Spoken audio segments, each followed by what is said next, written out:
Bonjour à tous, aujourd'hui on se prépare, donc sujet du 14 mars 2023, centre étranger, première question du QCM. Recherche d'une primitive, la fonction qu'on vous donne, donc c'est f, définie par f de x égale x exponentielle x, quelle est parmi les quatre une expression d'une primitive. L'idée c'est qu'il faudrait dériver les quatre et trouver celle qui retombe sur petit f. Donc en fait, une primitive, il faut vérifier que grand f' est égal à petit f. Je dérive. Alors comment choisir pour ne pas perdre de temps? Tout d'abord, une réponse souvent qu'il faut éviter, c'est la plus simple.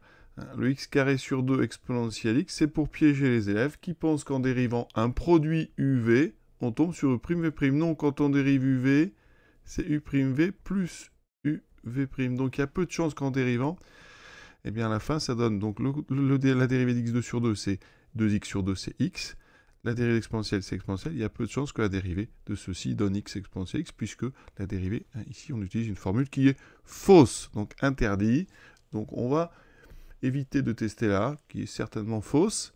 Pour la d, un peu, il y a un x carré ici à l'intérieur, il n'y a aucune raison qu'un x carré rentre dans l'exponentielle, donc on peut conjecturer que ni a ni d sont solutions. Attention, parfois, on peut être surpris. En dérivant, on peut avoir des choses qui s'annulent et on revient à des choses comme ça.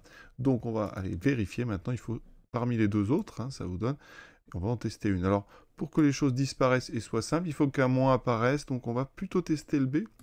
Ce moins 1 va peut-être permettre de simplifier une expression. Donc, eh bien, on va partir de grand f de x égale x moins 1 exponentielle x.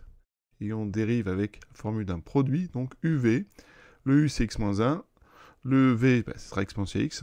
Donc ici, quand je vais dériver, eh bien, j'aurai la dérivée de x moins 1, donc 1 fois exponentielle x, donc u'v, plus u, v'. On dérive exponentielle, mais exponentielle en dérivant, ça reste exponentielle.